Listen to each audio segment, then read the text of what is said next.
दोस्तों स्वागत है आपका अपने YouTube channel the new active world में। मैं नाजिर अब्बानी। दोस्तों आज ओरिएंट के एसी में जो एरर आता है उसके बारे में बात करेंगे। तो दोस्तों अगर आप मेरे चैनल पे पहली बार आए हैं तो कृपया बेल आइकन को दबा दें और चैनल को सब्सक्राइब कर लें ताकि आपको रेगुलर नोटिफिकेशन मिलता रहे। तो दोस्तों चलते हैं बिना टाइम को डिले करते हुए। तो देख सकते हैं यहाँ पे ओरिएंट के एसी का एरर कोड है। तो देख सकते हैं यहाँ पहले हम E1 का बात कर रहे हैं। तो E1 जो है रूम टेम्परेचर सेंसर फॉल्ट है। रूम टेम्परेचर सेंसर जो होगा ओपन होगा, शॉर्ट सर्किट होगा या चूहा तार काट दिया होगा E1 जब भी आएगा। तो E2 में outdoor coil temperature sensor fault है। तो आउटडोर में जो कॉइल टेम्परेचर सेंसर होता है उसमें भी होगा ओपन होगा, शॉर्ट सर्किट होगा या चूहा तार काट दिया होगा। E3 में indoor coil temperature sensor is open होगा, शॉर्ट सर्किट होगा या चूहा तार काट दिया होगा। ये तीनों घटनाओं में से कोई एक घटना हो सकती है।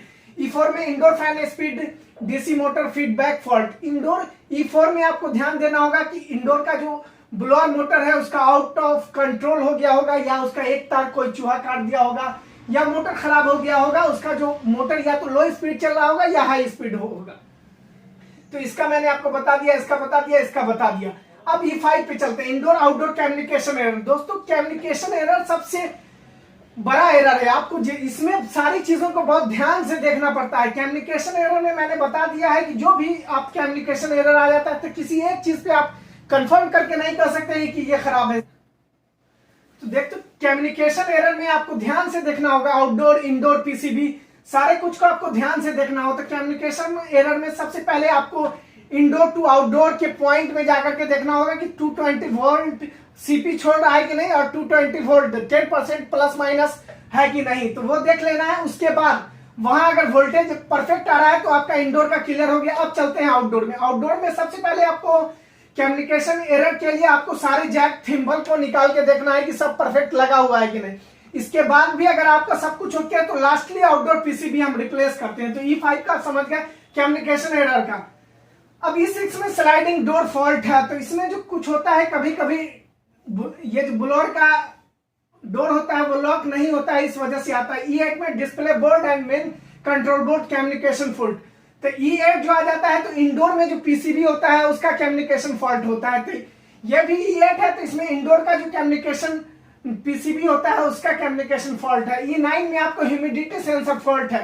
एयर में जो ज्यादा मॉइस्चर आ जाता है उसमें अगर कहीं सेंसर पे देखिएगा डस्ट आ गया होगा या कुछ और आ गया होगा तो उसमें फॉल्ट आ गया होगा। तो E9 में ह्यूमिडिटी सेंसर फॉल्ट है। E8 में देखिएगा indoor fan speed zero crossing detector.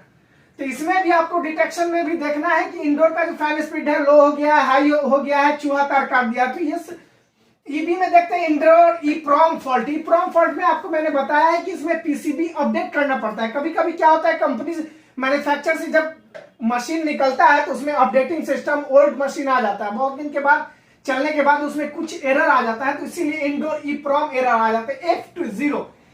F0 में क्या होता है आउटडोर डीसी मोटर फॉल्ट होता है। आउटडोर का जो फैन होता है उसमें फॉल्ट आ जाता है और उसका जो है चूहा तार काट दिया होगा, वो खराब हो गया होगा, ओपन होगा, शॉर्ट सर्किट होगा। F1 IPM मॉड्यूल फॉल्ट है। इसमें क्या होता है इंटीग्रेटेड पावर मॉड्यूल जो होता है जिससे हम एसी करंट को डीसी में कन्वर्ट करते हैं उसमें फॉल्ट है। यानी कि आउटडोर पीसीबी का जो IPM मॉड्यूल होता है उसमें फॉल्ट होता है। तो दोस्तों F1 का हो गया। तो F2 में PFC मॉड्यूल फॉल्ट, इसमें भी आउटडोर पीसीबी का फॉल्ट होता है। F3 में कंप्रेशन ऑपरेशन फॉल्ट। इसमें क्या होता है कंप्रेशन में कभी कभी वोल्टेज जाते जाते कभी कभी गैस लीकेज होता है। बहुत बार ऐसा होता है कि गैस लीकेज होता है, हम नहीं देखते हैं, लॉन्ग टाइम तक उसको छोड़ देते हैं तो उसी वोल्टेज में चलते चलते कंप्रेसर भी खराब हो जाता है।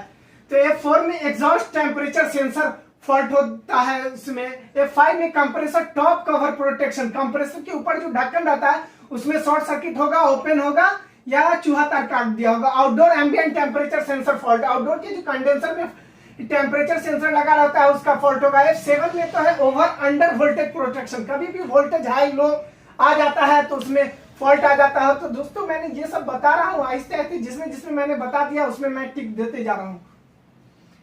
F7 में बता दिया ओवर अंडर वोल्टेज प्रोटेक्शन है। इसमें बताया कि वोल्टेज जो है कभी ज्यादा आ गया कभी कम आ जाता है तो उसमें आ जाता है। F8 में क्या होता है outdoor module communication fault. Outdoor में जो वोल्टेज जाता है कभी कभी high voltage, low voltage, medium, कुछ भी अगर परफेक्ट नहीं रहता है, स्टेबलाइजर से कम बेस वोल्टेज जाता है तो आ जाता है।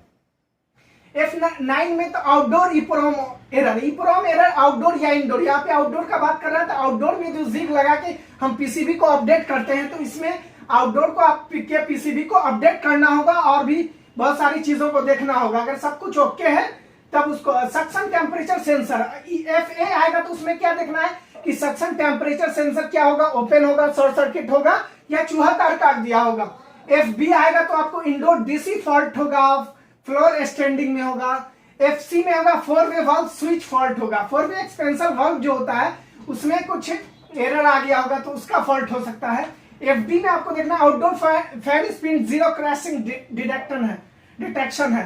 तो FD में आपको क्या देखना है कि आउटडोर फैन स्पीड लो हो गया होगा, हाई हो गया होगा, चूहा तार काट दिया होगा या खराब हो गया, या उसके चारों साइड जो है वायर में कोई भी चीज लपटा गया होगा जिससे वो परफेक्ट जो कंडेंसिंग नहीं करता है, तब FD आता है। P2 में हाई वोल्टेज प्रोटेक्शन है, ज्यादा वोल्टेज आ जाएगा 220 से 10% प्लस माइनस से भी ज्यादा आ जाता है, तब जाकर के P2 आ जाएगा। P3 में लैग फ्लूइड प्रोटेक्शन है, इसमें भी वोल्टेज का है और कभी कभी लैगिंग की वजह से जो है करंट परफेक्ट आउटडोर में नहीं पहुंचता है, तो लैगिंग और लीडिंग की वजह से ये एरर आता है P3।